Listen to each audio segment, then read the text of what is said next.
Yo, check. Written ang gamit na format ng mga battle sa flip top. Ito yung typical na napapanood nating laban kung saan ay ini-spit ng mga MC yung isinulat at kinabisado nila. Pero hindi naman lingid sa kaalaman natin na karamihan ng mga MC na nakapaloob sa liga ay may abilidad na mag-freestyle. At minsan sa hindi inaasahang pagkakataon ay bigla nilang nagagamit yung sandata na yun. Ito yung mga pangyayari na biglaan talaga silang napa-freestyle. Pwedeng dahil sa na-distract sila sa paligid o sa ginagawa nung kaharap nilang MC. Kaya naman para sa video natin ngayon, tara at ating panoorin ang mga on the spot lines ng mga MC sa flip top. Pero bago natin umpisahan, iniimbitahan kita na mag-follow sa ating Facebook page at mag-subscribe sa ating YouTube channel. Paano magiging classic to? Kung ang nagre-react lang kayo, puro sa bars nisin nyo. Tapos shoutout sa'yo, ate! Shoutout sa'yo! Dahil sa'yo, di na ako pagtatawanan. Thank you lang ang masasabi ko. Sorry, hindi kita pwedeng I love you-han. Nakakontrata 20 ata. Nakakontrata 20 ata habang pagpuno na sa loob, nasa bubong yung bata. Putang ina mo, nagli-lipstick ka pa? Hahalik? Sige, ganito ha.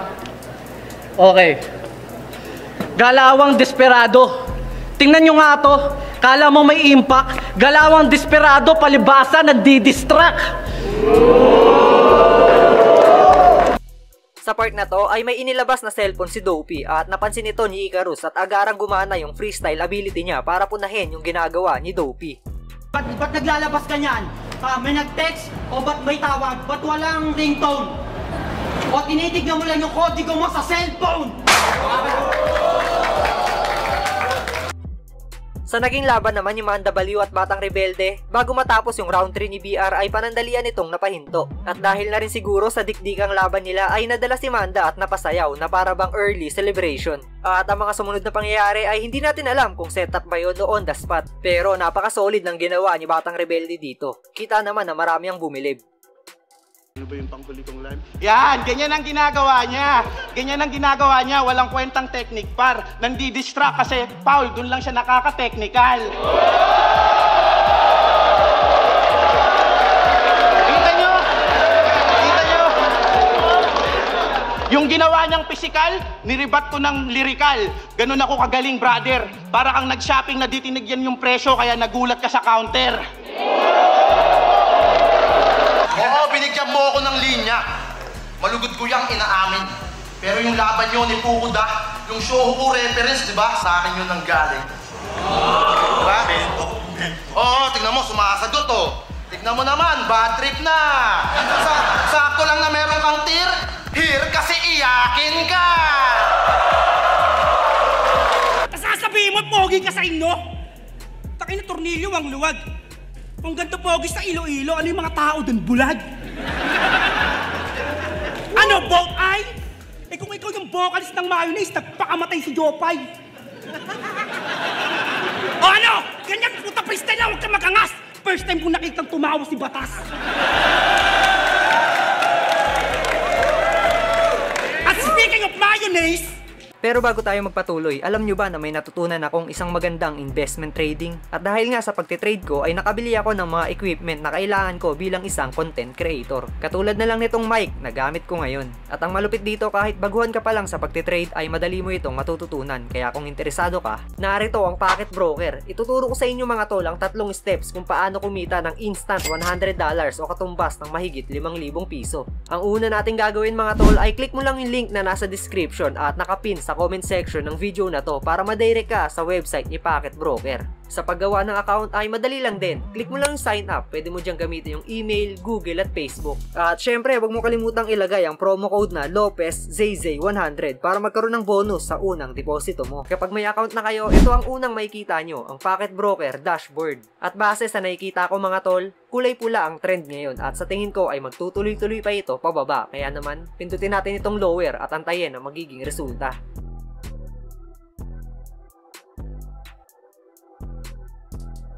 At yun, solid, easy $100 agad mga tol, diba? At low risk lang.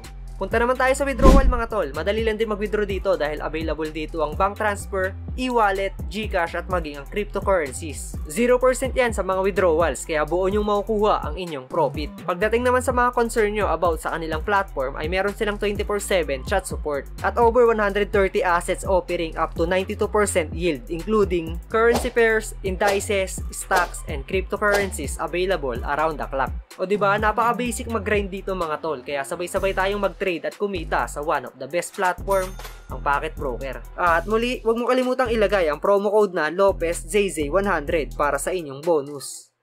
Sa bakbakang Tipsy D at Sayad ay may hindi inaasahang pangyayari dahil biglaang namatay yung ilaw sa kalagitnaan ng round ni Tipsy D. Pero ipinakita ni Tipsy ang pagiging flexible na battle MC nito at agarang nakaisip ng linya na nakakonekta sa nangyari.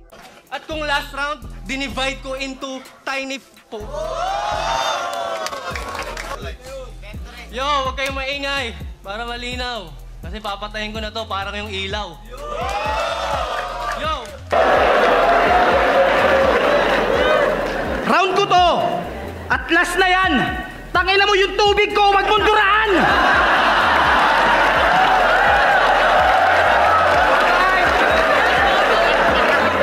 Nakanamputan nilagyan pa ng gayuma!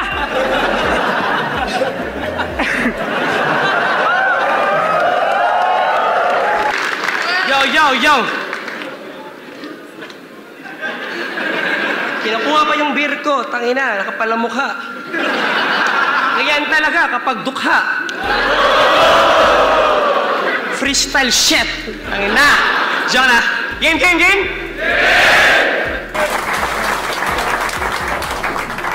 Tangina mo, tubig ko yan!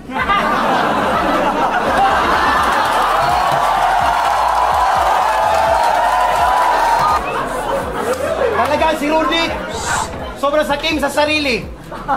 Kinuha yung tubig ko, akin pa mismo kadiri. Yo! Diba masaya yung gabi? SPR, ano ba meaning yan? Samahang pangong rumarami!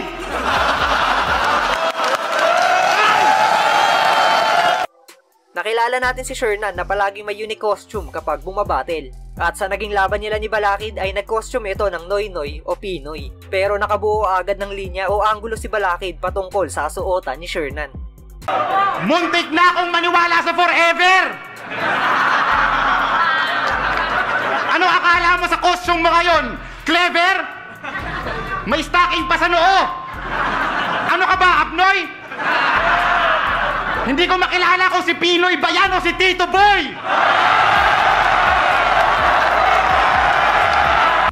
Gaya ng ginawa ni Balakid kontra kay Shernan ay ganun din ang ginawa ng Team SS sa naging laban nila kontra sa Team LA. Props kay Shea dito dahil napakabilis ng utak at pinuruan talaga niya yung suot na Amerikana ni Looney at Abra.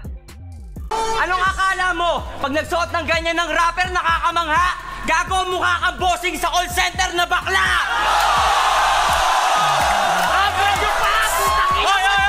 Anong akala mo? Yung ganyang suot bagay sa mukha mo? Nagsuot ka lang ng ganyan para magmukha ka mayaman para dumami yung matsupa mo! Magsalamin ka pa, putang ina, dito sa loob na kasanglas. Ang lakas ng tama mo, walang araw sa labas.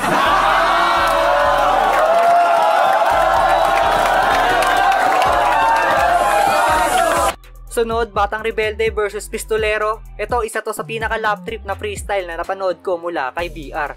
Ano ba to, kitchen? Pero bakit parang speaker? Di ba ang kitchen dapat nasa lababo?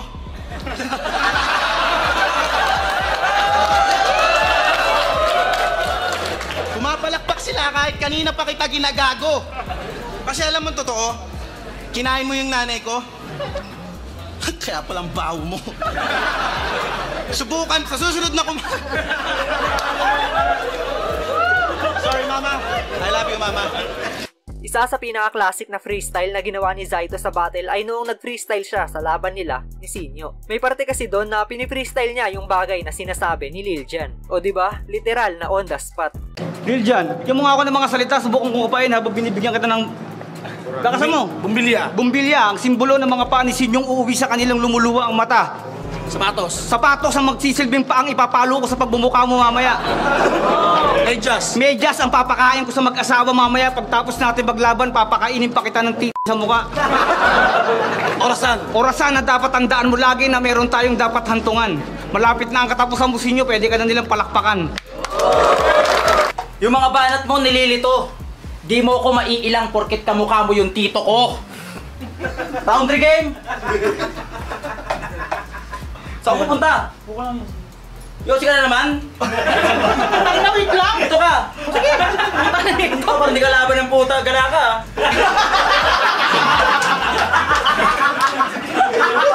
Round 3 game! Tangin na ito kasi nagugulo eh! Para makapag-show ka naman out of the venue. O, diba? Hindi ka pa kasi nakapag-show out of the country. Nag-show ka na ba? Malaysia. Ah, Malaysia! Nag-show siya sa Malaysia! Malay ko sa kanya. Nag-show siya sa Sarangani, kaya yung Sarangani nagsara. Isa na siguro sa unforgettable moment sa flip top ay noong nalaglag si Smaglas sa stage, tapos mabilis pa ito nagawan ng makulit na linya ni Apex.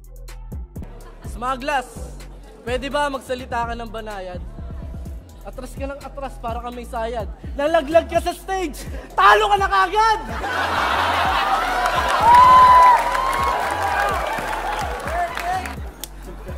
Tapos yung katawan niya parang flat screen na TV.